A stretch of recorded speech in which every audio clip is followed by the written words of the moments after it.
shirts. Oh, yeah. Okay. Bonjour. Welcome to the Johnny R podcast. I'm here with Adrianne, and I know how to say your name now. Chalepah. Right? Yep. Adrianne Chalepah. I don't know how to say that. Where was that? Was that Flagstaff or no? Where was the other one we went to? Yeah, somewhere. Somewhere in Arizona, New Mexico. People usually say Chalupa, or they try to put an accent to it, but it's Should be fancy. Chalepah. Chalepah. I knew that. I remember that because you said Jello. That's why I remembered it. But you're doing Shooting Star Casino tonight, Mustang Lounge. It's called the is it the Native American Showcase? Is that what that's still called? Yep. Myself and Tanya Johal are performing at the Mustang Lounge, which is different and new for both of us. We've never performed on that stage. It's always been in the really big, on the big stage. So we'll just see what happens, really. Yeah. 7 o'clock, and you know I've done karaoke there a few times, and it gets kind of Rowdy? Not rowdy, but you know a lot of people come from the casino and you can just see that they gather around the edges there. Right. I don't have a whole lot of high expectations because from past experiences of performing at casinos where you're performing essentially on the casino floor because the machines are right next to you. Yeah. And people are playing, and it's noisy, and you hear the machines going bing, bing, bing, bing, bing, bing, bing, bing, bing. It's, it's really hard to listen to comedy with a lot of distraction. Yeah. Because comedy is one of those things, it's a one-on-one thing between the audience member and the comedian. And if you can't hear them, the basic thing you need for comedy is to be able to hear them, then it's going to be tough. But that's what we as comedians do and challenge ourselves to do, so we'll just see what happens. Hopefully it'll be good. Yeah, that's going to be...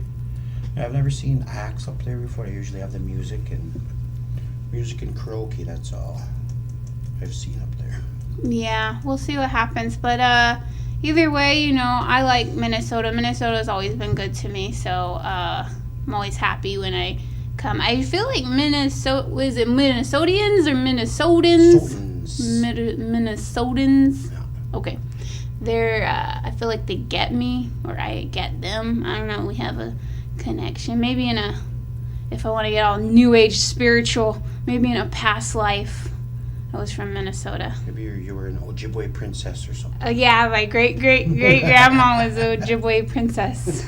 That's what I feel when I went down to New Mexico and Arizona. It feels like, I wasn't sure I'm not really a powwow frybread type comedian, so I wasn't sure how they would react to my stories, from growing up and living in northern Minnesota. But they got everything. They did. They really ate your comedy up, so they felt that connection, and I think that's the kind of at the heart of comedy is connecting. Yeah. If they can't connect with you, then you got to work double as hard. Like, you ever see a comedian, you can't relate to them at all, and then they just say something really funny, and you're like, all right, okay, yeah, you got me. Yeah. So to start from the beginning, a little bit about yourself. Where are you from, and where's your family from? So originally I'm from Anadarko, Oklahoma.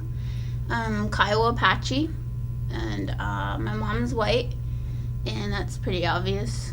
But so it's not one of those things I usually have to state. But the Kiowa Apache part, people are usually interested in that. Kiowa Apache are two different tribes, and I'm enrolled Kiowa. Kiowa's the bigger tribe. It's a pretty big tribe. Well, I don't know. It depends on what you think is big, but I think it's a big tribe. And but it's not as big as like Cherokees or Lakotas or Navajos. Anyway, so it's a medium-sized tribe. Sorry, I get distracted. When I talk, I get really specific and distracted. But anyway, and that's where my family's from. My last name, Chalepah, is a big family, huge family in southwest Oklahoma. Everybody knows Chalepahs.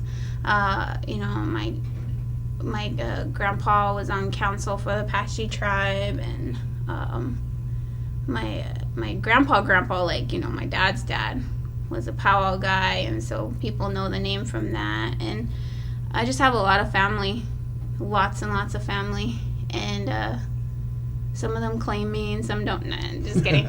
But I grew up in Oklahoma, and I you know, that's where my heart will always be. A lot of my Okie accent left, so a lot of people don't really hear it, but it comes back. It like comes and goes. I don't know. Do you think I have a Southern accent? Yeah.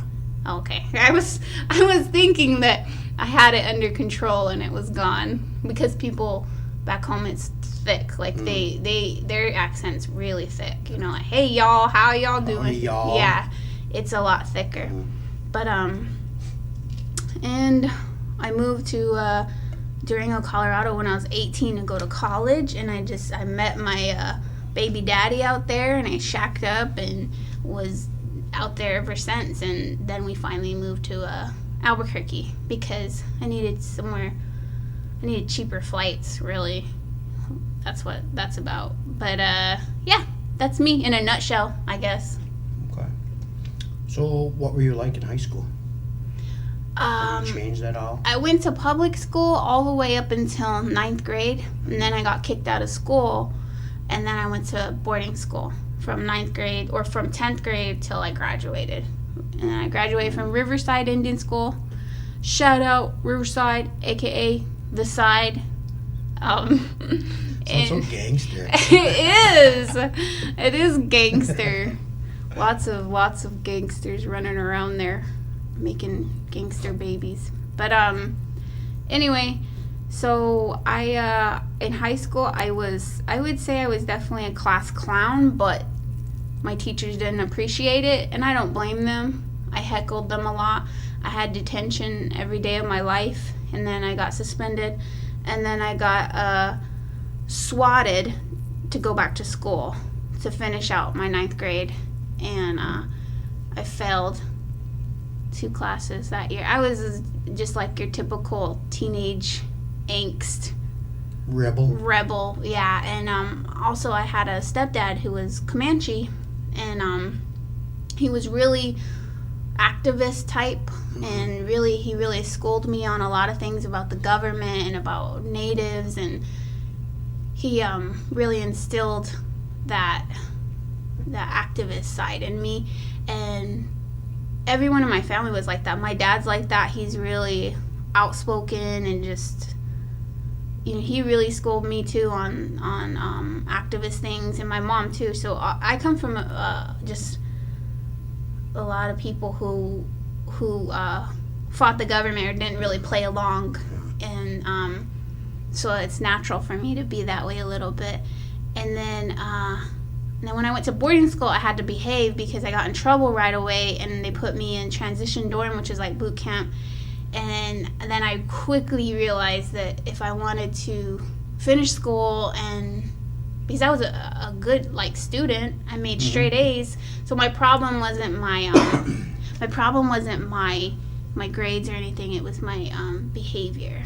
And I had the ability to be a really good student and be a good kid, but I just need to go through all that angry at the government stuff, and angry at society, and angry at my family and all that stuff. And after I went through it, I came out on top and graduated with a 4.0 and did really well, and did really well in college too. So, but I definitely had a rough start in high school, and had to get in trouble and get in some fights, and get checked and get put in line before I realized that I had to behave. So we call that a hellraiser around here. Yeah, but I wasn't that. I mean, I didn't go to I didn't go to jail. So that's why I don't think I was quite the hellraiser, because I would like get in enough trouble to where I saw jail on the horizon, and then I was like, oh, and then I'd back off and behave. So I was a hellraiser, but not like that much to where I went to jail and stuff like that. I don't think I could handle it in jail.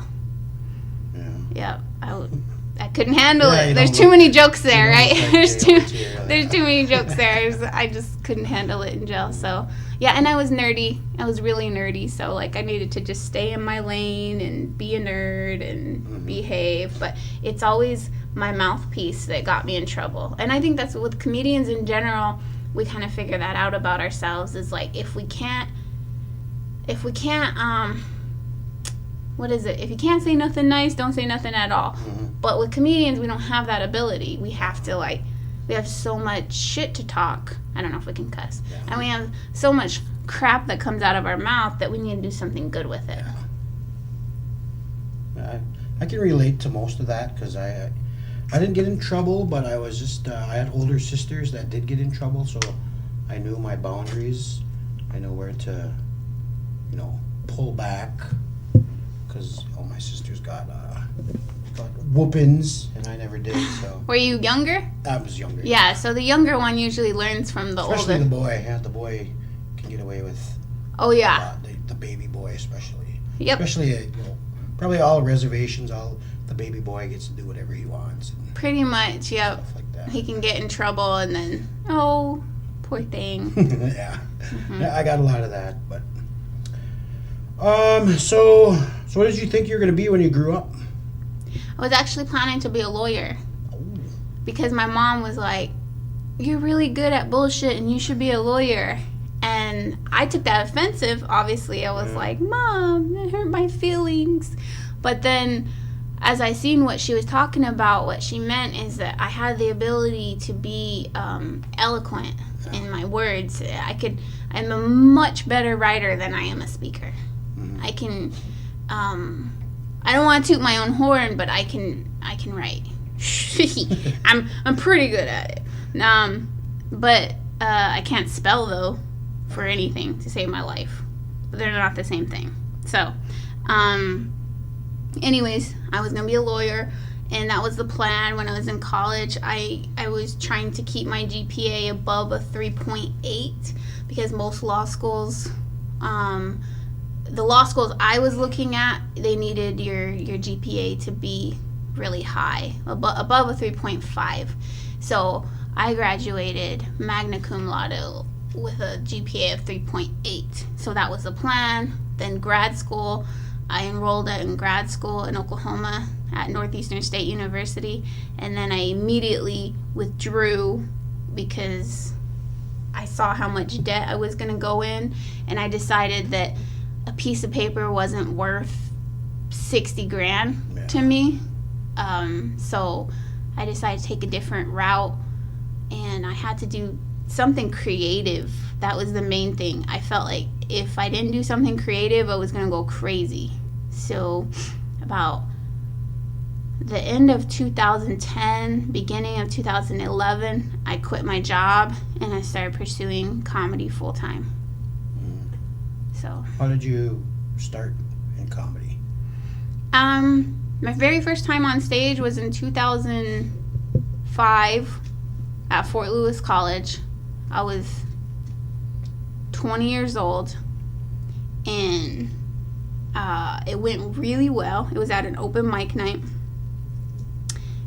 It went really well, and I fell in love with it. I was like, man, this feeling is amazing. You know, that high, that rush you feel after leaving the stage when you did good. Not the one you feel if you don't do good, but the one when you do good, then you're like, hey, I'm kind of good at this. These people like me, and I really like that feeling of being able to connect with people. So I tried it again a little after that, maybe the next year, and it was okay. It wasn't the same feeling. Then I just decided to put it on the back burner. I was like, I had a kid, I had I had to finish college. Just life happened. I got busy. I just left it alone for several years, and then I picked it back up in 2010 when Ernie from James and Ernie Davis Sosi, shout out to James and Ernie and 49 Laughs and Tonka Means and Pax Harvey. Those are my bros for life because they took me under their comedy wings and saw something in me, and believed in me and supported me, and but Ernie's the one who invited me to do a show with 49 Laughs in Farmington, and I was like, all right, I'm there. And I opened up for them. It's sort of like an audition, I guess. He was like, let's see, let's see what you have. And the crowd liked me. I wouldn't say I killed it by any means, but I think they saw something for sure, potential. Yeah. And that crowd was like almost 700 people. So I was scared, so scared. But I just kept coming back. I kept coming back. Anytime there was a show, a stage, I was there. Like, anytime there was a challenge, I was there. I'm still like that. I almost never say no to a challenge because I feel like even if I don't do that well, I'm going to come back stronger. I'm going to learn from it. And so I try to continually get out of my comfort zone. And I feel like as a comedian, that's where growth happens. Yeah. So that's how I started it with 49 Laughs, with James and Ernie, to Tonka Means, and Pax Harvey. Okay. So growing up, were you into comedy? Did you have comedy idols when you were a youngster? Yeah. My dad introduced me to comedy as an art form. My dad's he's what I would call a film buff and a nerd. He's really into comedy. So at a young age, he showed me Monty Python and Saturday Night Live. That was actually the one thing in our family that we did religiously. We weren't a religious family, but we sat down every Saturday night and watched Saturday Night Live, and that was the one thing that was almost a consistent in my life. No matter what was happening, because I had a very unstable childhood. My dad was very alcoholic and in and out of my life, and there was a lot of turmoil and poverty and abuse, but comedy was like it kept me grounded. Like, it was the one thing that my family could do together as a family and laugh no matter what was going on. No matter, I feel like it's the one escape that didn't involve drugs or alcohol. It was a real escape for my family, was laughter. So, my dad, no matter what he was going through, he was a funny guy. He always made me laugh. To this day, he makes me laugh. He's just hilarious. And so I give him a lot of credit for sort of putting that comedy bug inside me, inheriting sort of his quick wit and his sarcasm, and he's a cynical critic against the world, and that's how I am. I sort of question everything. Yeah. Yeah. Okay. Yeah. Sounds pretty similar to where I was. My stepdad, he's the one that brought everything to me. Monty Python. I just couldn't get Monty Python.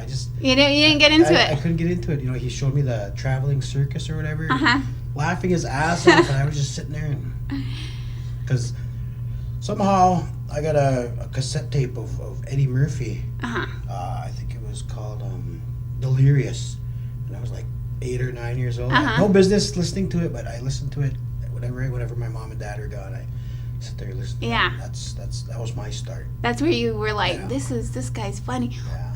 I left one out. Cheech and Chong. Yep, another one. Yeah. Cheech and Chong. My dad had their cassette tapes, and he would play them. And then I, of course, got a hold of them, put them in my Walkman, and would listen to them. Or my friends would come over, and I was like, listen to this. And that's kind of my tester on my friends, like how good we could vibe together was, did they laugh at the same things I did, And Monty Python is one of those ones where a lot of my friends, even like my husband now, he really, I showed it to him, and he was like, he didn't really laugh about it. And I was like, well, I think what it was is when I was introduced to it, my dad was sitting right there next to me, and he was sort of explaining things to me about the British society and where these jokes were, what they meant, and it helped to have that context. Where without it wouldn't seem funny. But he was explaining these jokes along the way, because like I said, he's really smart. And so I was like, oh, okay. And there was always a political statement. There was always something. And he would impersonate their accents. And there's this one, they would be like, nudge, nudge, just these little like gestures of British comedy that he helped me along. If I didn't have him as like literally explaining jokes to me, I probably wouldn't have got it. That and Blazing Saddles, Mel Brooks, that whole era of comedy was really what I was introduced to. That's what, when I think about comedy and me being a comedian, a lot of those movies I didn't get. Like Blues Brothers and Blazing Saddles. And I don't know what it was, but like the later ones, like Tommy Boy, and just the stupid humor that's pretty much fed to you, so you know what to laugh at. That's just my kind of stuff. And slapstick comedy, is that what you would call it? I don't know. Yeah. Difficult. I keep realizing how weird I am because my wife tells me that you're really weird. The stuff I watch. I'll watch Frasier on the weekends, or Mad About You, just like stupid 90s sitcoms, and I'll just sit there. Oh yeah. Did you like Seinfeld? Yeah, I love Seinfeld. It's the greatest show ever. Well, either that or Sopranos, the greatest show ever. So. Yeah, my dad really likes Seinfeld, and so he got me into that too. And that's another one I showed my husband, and he was like, Yeah. So I think some of these things you either connect with or you don't, and then it's like you get nostalgic. I think a lot of it is... Yeah, that's what it is. Yeah, you get nostalgic. Think about what you were doing maybe when that show was coming out. Exactly, and like those feelings it brought you as a youngster, and it comes back to you. Because I'm the same way listening to like 90s music, and I get all nostalgic, and I'm like, man, my kids, when they get old enough to talk a lot of crap to me, they're really going to be like, Mom, your music's old, and your movies are old. How many kids you have? Four kids. I have 4 kids. They're all boys. I have a 10-year-old, a 6-year-old, a 4-year-old, and a almost 6-month-old. So you're like a referee then, huh? Yeah, they are always fighting, and I was raised around boys, so it's no problem for me. I have nothing but brothers. I have one little half sister, and she's, I didn't grow up with her, and so I don't know what it's like to have a sister, and I'm so much older than her that it's more like a mother figure, I think. And so I'm used to dudes for days. It goes right into my next question. So how do you, being a comedian, traveling a lot, how do you balance the family and comedy? How does that, do you have trouble with it, or? I thought I was doing a good job until this week when I had to leave my 6-month-old, and he's nursing still, and I thought I taught him how to take a bottle, and he does not want to take the bottle, and so I'm currently really worried and stressed out as a mother, checking on him every hour. Is he eating? Is he okay? And then he developed a fever, so now I'm extra stressed out. But the good news is that I'll be home tomorrow, so it's not a long time that I have to be away from him. If I was going to be away a week or something, I don't know if I could hack it, And I have had to be away from my kids for periods of a week or 2 weeks. I always took my infants with me, though. I always gave them at least a year of just being with me on the road nursing. If they were still nursing, I always took them with me. And so I guess that feels like my obligation to them as their mothers, to give them the most nutritional start I possibly could. And so I nursed all my babies. But then now that they're older, they kind of got used to me being gone. And it's sad because I'll be like, okay, I'm leaving. And they're like, okay. I'm like, miss me, and then I'll come back and be like, I'm back, and they're like, okay. The little one, the 4-year-old, he's the one that's will go and hug your legs and I miss you and I love you, but the older they get, the more they're just like, peace. They don't really, I'm sure they miss me in their own way, but they're not as vocal about it anymore. Yeah. Okay, that's one thing I have trouble doing, even if I just go like to Minneapolis. If I'm within 5 hours, I'll just go home after I'm done with a show. Like Bismarck, I'll go right home. But there's times where I think I went to I think it was Seattle, because there are times where I think, man, I just want to go home, but wake up the next morning, I'm in Seattle, I can't just drive home, and I get like that really sick feeling. I'm a grown man and I still get like that just because of my kids. But now they're getting older and they don't care. But now I got the little ones, and I was gone for 12 days when we did that filming, and that was horrible. I couldn't really. It was tough. Yeah. Well, all we did was perform and drive, room, like maybe slept 4 hours a night every night, and just kept me busy, so it kept my mind, Yeah. so I wouldn't dwell on not being home. But it's tough. I'm not gonna lie, I've had plenty of times where I was leaving and I was crying on the way to the airport, or crying, somewhere else. But then I realized that that's just my balance in life, because I know a lot of mothers who are overwhelmed and they envy me. They're like, oh, I wish I could just go on a day trip.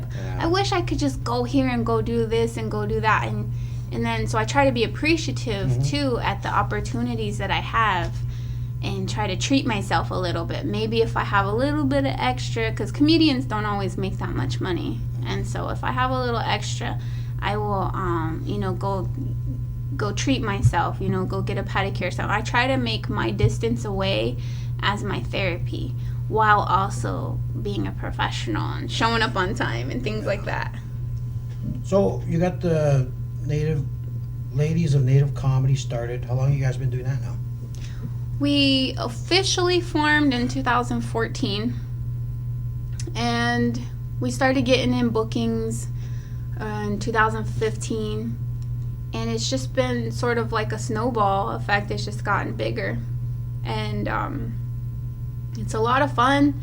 It's really different because all of us are really outspoken women, really dominating, commanding space type of women, but we're all really sensitive too. So when we get together, it always feels like a ladies' retreat. We're always just like, we take care of each other.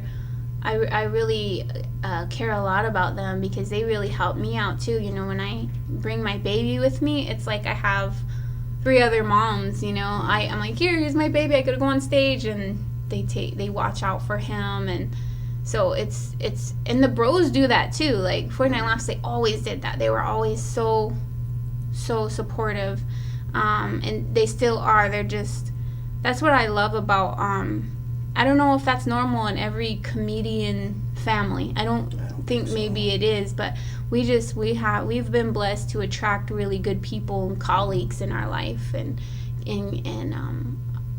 I'm just really lucky that way, because I know not a lot of people have that. So but the ladies, it definitely feels like a ladies' retreat, because like I said, I grew up with nothing but brothers, nothing but male cousins.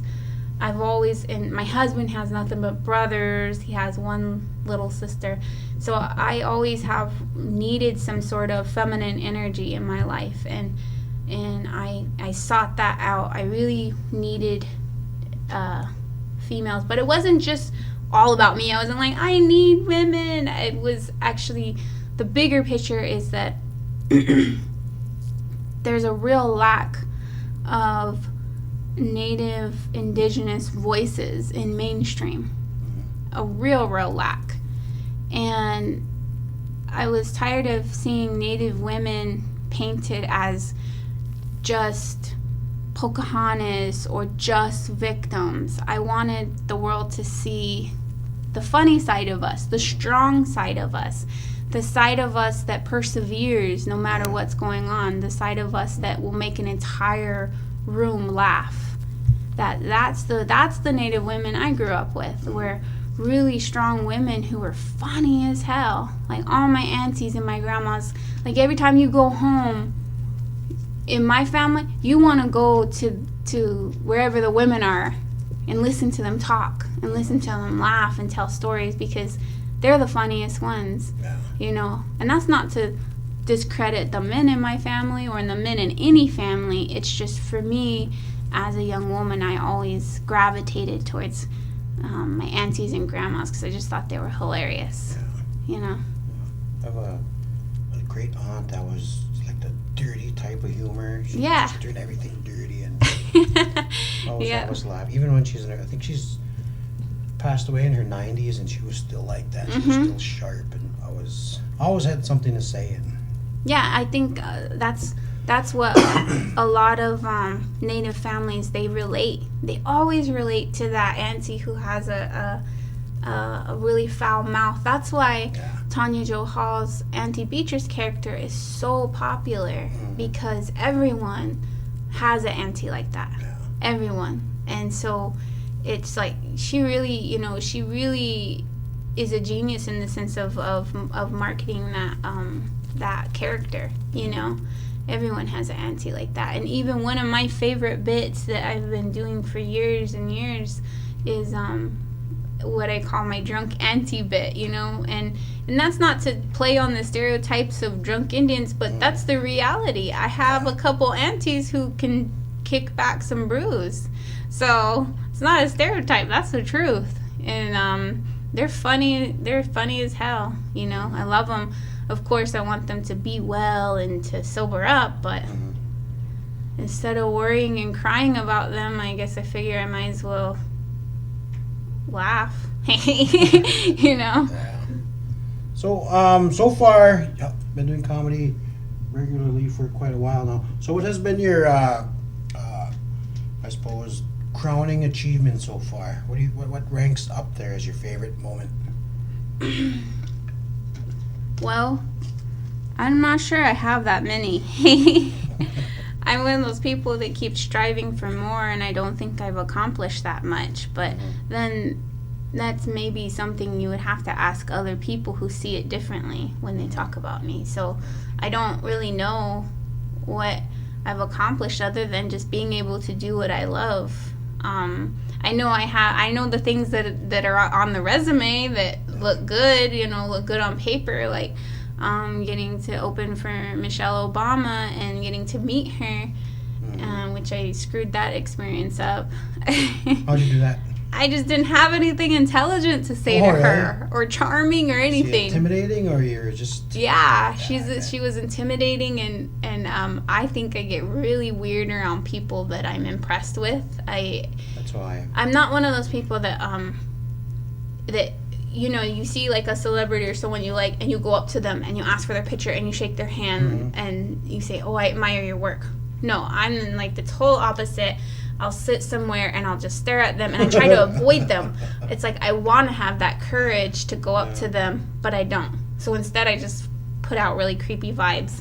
Like recently I was on the same plane with Machete, Danny Trejo. And I'm a big fan. Like, this is Machete, and his work, like every single movie he's ever been in has been like gold, so I'm a big fan. And he was like literally right next to me, and I was like, okay, trying to work up the courage just to even say hi. I couldn't do it, but what I could do was just sit in the back, way in the back. He was in first class, I was way in the back, because that's how I roll. And just like film him on my phone and just put out, and just look at him and take pictures from a distance. As possible. Yeah. And have no decency to go up to him and say hi. So anyway, that's why I screwed up the Michelle Obama experience. Okay. And I feel like the growth that I've been able to have in transferring my comedy over to a wider audience of urban and mainstream type of audiences, white, black, everybody else. Sorry, that sounded really bad. Just like playing to just a variety of people and see them get my jokes has also been an accomplishment to me, I feel, because it wasn't comfortable. But I wanted to, my whole goal, I guess, was to try to bring some of our Native issues to the forefront of the conversation in society, versus us always, it feels like we're a whole society invisible within our own country, and we're like a subculture, we have our own celebrities that are our celebrities that the rest of the country doesn't know about. And I want the country to know about them. They need to know about them. They need to know why we admire these other celebrities. You know, like me and my friends will always say, "Oh yeah, he's Indian famous." You know what I mean? Because it's like having Adam Beach killed in 15 minutes in the Suicide Squad didn't help either. No, that bothered me too. I was so proud. Of course, everyone's proud because they're like, "There's Adam Beach," and you know, Suicide Squad, and you're so happy. And then him getting killed immediately, and them not even fleshing out his backstory. Them not even. And his first scene is punching a woman. Right? Yeah. There's so many jokes there, right? But it's like, we have so far to go. Yeah. And when we see stuff like that, we really realize, oh, they're really trying to put us in our place again. They're really trying to keep us quiet. And then really the only solution to that is for us to write and direct our own stories, but then also for Hollywood just to open the door. Mm-hmm. And what's sad is Hollywood won't even open the door to white women. Mm-hmm. You know, like, how are we're like, here's white women, we're way down on the list. Indigenous people, more specifically, indigenous women, you know? So it's like, we got a long way to go. And I'm always like, hey, you know, if I can just add something to that, because I never want to pretend to be the representation of Native America. I know that my story is unique. I can only represent myself. So I don't want to represent Indian country, which is why I wanted this group to start with the ladies, because I was like, well, I'm not the representation of an indigenous woman. I'm one indigenous woman out of millions. So I need to get more and have them collaborate with me. So we have these different voices. And, you know, and that goes for all the comedians. Don't you feel like when a casino or a venue hires a Native comedy night, they sort of use it as their tester? Mm-hmm. And they're like, oh, if we do good, then we'll do it again. But then it's like, well, us Native comedians aren't the same. Mm-hmm. But they sure like to make us the same. They're like, we're going to have our Native comedy night. But we're so different. You can't judge your ticket sales on this group versus this group versus this group. You got to keep trying because we're just like everybody else. You don't do that to any other group of people. You don't hire a black comedian and say, oh, we're going to try, black comedy night. No, you don't do that because it's racist. But they do it to us. Yeah. So I think that I was listening to Jim Rule's podcast, and they were talking about how the effect, or what is it called? FNX, that channel where you did the special there. Mm-hmm. And the idea isn't just to get the attention of the Native community to watch it. It's to get non-natives so they can get a glimpse of what we're capable of. Right. They just need to see our stories, how unique we are, and the mainstream should notice us because what we come from, what we're doing, and where we're trying to go with it. Yeah. I feel like sometimes they treat us a little bit like a charity. I'm not saying they, like anyone specifically. This is just a broad statement. Like, some venues and purchasers will treat us like a charity or something for the night. They're like, this is our community night. It's for the community. Yeah. And then it feels like, why are they treating us special? Of course, I'll happily be there, getting my paycheck. Yeah. But I just wish we could get a little bit past that. If they can market us to non-natives, they will see that we can bridge that gap. Comedians are really powerful like that. Look at Dave Chappelle. He's making a lot of statements. Of course, he comes under a lot of criticism too. I'll leave that to the trolls online to discuss that. But I don't know. I see it coming someday. I'm not sure it's going to happen in my lifetime, but maybe we can pave the way for another generation.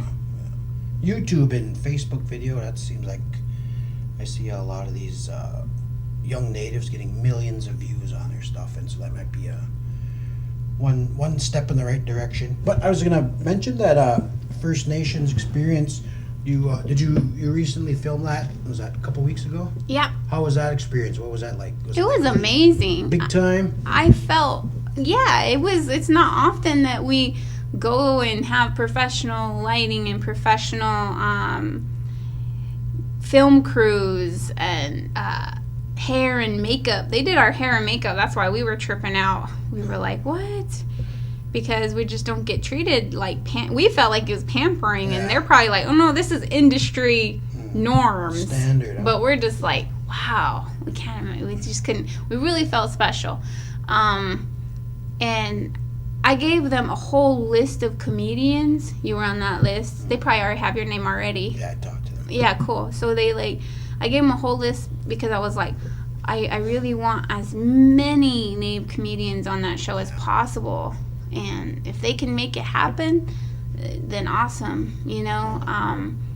So it was a good experience. I give a lot of props to FNX and Graham Elwood for taking on such a project that hasn't really been done in that magnitude yet. And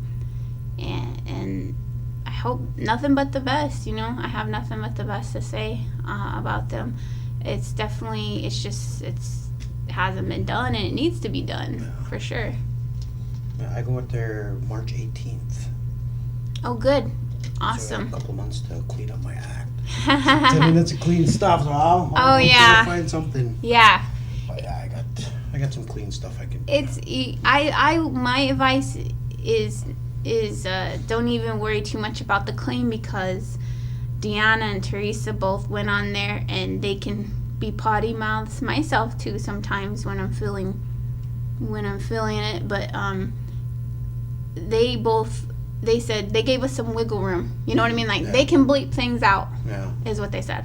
So you might get a bleep, but it's not one of those things like as an artist you don't like to be stifled or be thinking all the time like, oh, I gotta be clean, because that will kind of silence your art. But at the same time, you did 49 Laugh Show. That was clean. That was a clean set, right? I mean, it was pretty clean, right? And it went over amazing. So you're gonna do good. Good, better than good. You're gonna kill it. I know that. Yeah, I'm kind of worried about that, but it should be a lot of fun. I think they're having 13 episodes, they said. Yeah. I was listening. He was a guest on Jim's podcast yesterday, so listening on the way over. Awesome. But yeah, I'm excited. I figure, gotta make some mark somewhere doing this. I've been doing it for it'll be my 9th year now, and I'm putting along. Yeah. Trying to stay busy, but that's about it. I'm trying to. It's, it's all in the marketing. That's what sucks. That's the hard part. And if you're like me and it's hard to market yourself, then... We call that Indianish in Red Lake, because we're really, I don't know what the word is, you don't want to talk too big about yourself. Modest, you got to be modest. So that's one of the biggest things that my problem is. That's where the culture clash happens, because... In a lot of tribal communities, you got to be humble. You're not supposed to be out bragging about yourself. Then when you do start bragging about yourself, you have about 10 more people that are quick to tell you to put you in your place, right? And then on the other hand, you have the American society where if you want to get a job, you got to brag about yourself. During the interview, you got to audition. You got to, really talk yourself up. In those two cultures, they clash, and I know how that feels. Every time I post something that's really like, hey, hire me, book me, it feels disgusting in my heart. But then at the same time, I'm like, I always go back to, I got kids to feed. I gotta feed these kids. If I'm gonna pimp myself out, then I'm gonna do it right, And it is what it is. It's it's like swallowing. It's like swallowing that, taking one for the team and swallowing that, I would say pride, because we feel proud and being humble, But it is hard. I know how you feel. I know a lot of Native comedians that struggle with the same thing. And it's no coincidence that those are the same comedians who don't get as much attention or bookings because they don't market themselves. And really it'd be cool if we all had like a marketing person who could just do it all for us. But I don't know where those people are. If they're out there, help. Hey. Please. Please help. The last thing I want to bring up, I just not remembered it, was the Ralphie May thing. And I noticed that, I don't know if it's just me lately, but on Facebook it seems like everybody's getting so touchy. You can't really say anything anymore because it gets twisted. And I know you faced a lot of criticism when that first came out. And how was the whole process for you? Did you just... Yeah. Well, I mean, what's funny is that you essentially started it. Yeah, I started it. Yeah. It's your fault. It was trying to be funny, but he took it the wrong way, and then it just... Yeah. I was like, I was traveling for work that day, so I didn't get to see anything until like maybe later that night, and I was like, what the hell happened? It was just a post, and then... Yeah, So I have 2 pages on Facebook. One's private, one's public. My private one, I talk about whatever with my friends, right? And I seen you, talking about opening for Ralphie May and that little conversation, and you remember I posted on there. I was like, don't worry about it. Ralphie talked a lot of trash about natives, right? And see, this is coming from the perspective of a fan. I'm a fan of his. I like the more raunchy type of humor. I do. And so I've always been a big fan. And so to hear him do basically like a rant about our people was really hurtful. So, of course, I was operating out of a place of like a hurt fan. So, but what I never anticipated, of course, was that anybody would even pay attention to what I post, because I always post all kinds of things starting socially aware dialogue. I'm always talking about things trying to check our society, whether it's misogyny or racism or class warfare, things like that, police brutality. I'm always trying to check these things. And even within myself, I'm open to criticism. If anyone ever says, hey, that bit you do, blah, blah, blah, that's fine. I'll be happy to hash it out and talk about that particular bit. So I don't think it's so much people are more sensitive. I think it's that people are more hyper aware about stereotypes and cliches and what message you're bringing to the table. Are you adding to society's message to further us, to bring us forward, or are you taking us back? That's how it is. Like I said, I do bits in my comedy about drunk uncles and aunties. Am I taking us back? That's a real question for me to grapple with. At the same time, am I moving us forward by opening that conversation too? So it's really up to whoever, to judge. But with Ralphie May, one thing that I really give him credit for was being open to even talk to me as a human being and figure out why I was upset. And of course he was upset at first because he got all this hate mail, which makes sense because, he opens his bit with fuck a bunch of Indians, so it goes both ways. But what I didn't anticipate or even wish for was death threats to him and he was a family man. He had kids and stuff like that. I would never want anyone to go through that ever. I was only wanting to start a conversation. And sometimes when you start these conversations, you can't control where they go. Especially on the internet, it just got out of hand at some point. And of course, I received my own death threats, and that made my family mad at me because they're like, "Hey, you're out there running your mouth. We're gonna be the ones who have to pay for that." And so, it eventually came to be a good thing because Ralphie was able to educate himself about all these Native issues, and he held a fundraiser in LA and invited me, and there were a lot of LA natives in the crowd, which was, I didn't even know there were LA natives. I knew there were Hollywood Indians, but I didn't know there were actual natives. So I was like, cool. they were there, and then there were a lot of, other fans of all these comedians. These big name comedians were there, like Eliza Schlesinger, Gerard Carmichael, Margaret Cho, Dane Cook. Who else was on that? Anyway, and then me just randomly in between all these comedy giants. So I felt like, man, I gotta bring it. I have to prove I'm not here as a charity case. I have to prove that I'm worth being here. And so I went and I did 10 minutes and I did good, thank God. But it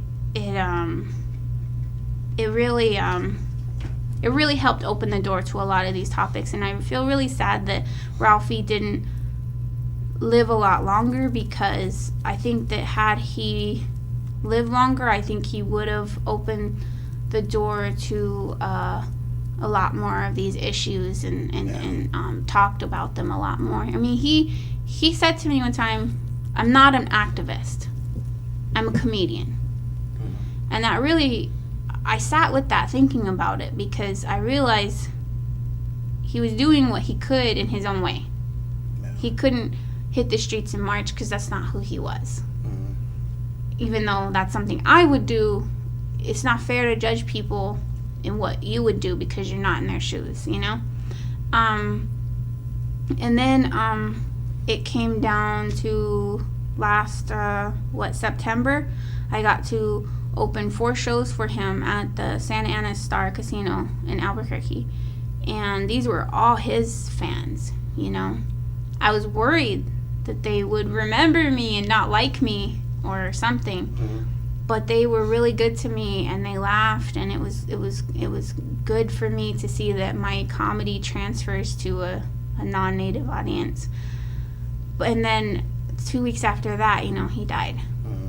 And so I'm glad I had that experience, but I'm also sad that he didn't live longer, because one thing he told me is, he said, "I think it's bullshit that a lot of native casinos don't even hire native comedians."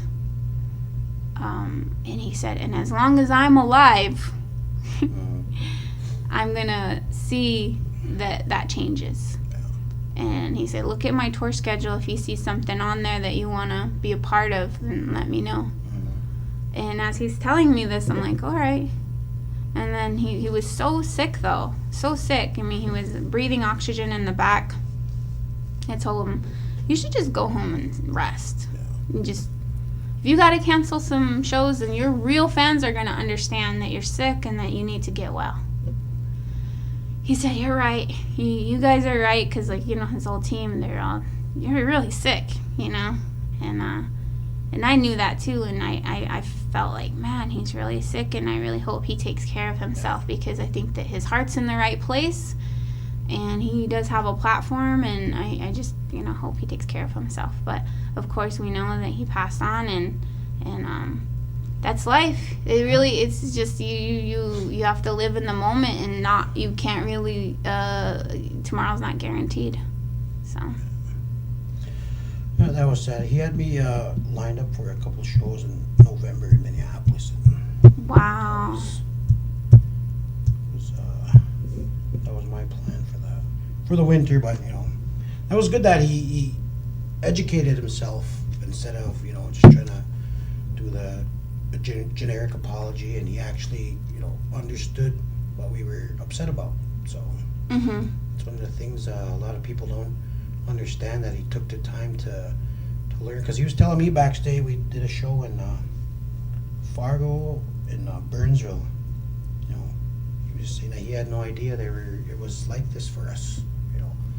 All the hardships we have to go through just because put on reservations. Yeah, one of my favorite things that he said was, "I'm the product of the American public school system," and I was ignorant because I didn't learn anything. Yeah. And that really sat with me, because I was thinking, he probably is the typical American that if you don't, search or research too much, that's all you know. Yeah. So what can we do. But then again, there's the other part of me, like, the burden of educating society about history and racism shouldn't always fall on our shoulders. But we have to do it, and we continue to do it every time a non-native comes up to us and say, oh, do you guys still live in teepees and blah, blah, blah. We continue to educate them patiently. And sometimes not so patiently, online. Yeah. But, that's life, It's a bummer for sure. But I'm glad that there was, at least you got to have those experiences too, to open up for him and have that conversation with him too, because, then I was like, it's not just me, see, I'm not just this troublemaker, like this was, and he actually thanked me in LA. He said, thank you for sharing that video, because if not, then none of this would have happened. He was talking about this big fundraiser. None of this would have happened, and I wouldn't have known anything. So, Yeah, it was quite not scandal, but all over a tweet. yeah, what tripped me out is I was like, why, out of all the things that I post, does this have to go viral? Can't something good that I post go viral? Like maybe a comedy video, can't that go viral? No. Just something negative. Yeah. That's the way it goes, though, but, we're still having fun with it. Well, that's all I got. I want to thank you for sitting down with me. Second guest ever. Woo! Second I was guest. trying to get Tanya, but I don't know where she is or what she's doing, so hopefully I can come back for the show tonight. Yeah. Yeah, for sure. Thank you. So, I'm always down to talk. That's all I do. Hey, that's all I do. Just You're have a big pro. mouth. Just have a big mouth. Yeah, so thank you everybody out there listening. Be well. Drive safe. Lots of car accidents happening. Put your seatbelts on. Kiss your babies. Stay off your phone when you're driving. Stay off your phone. Love each other. Done. Yeah, peace.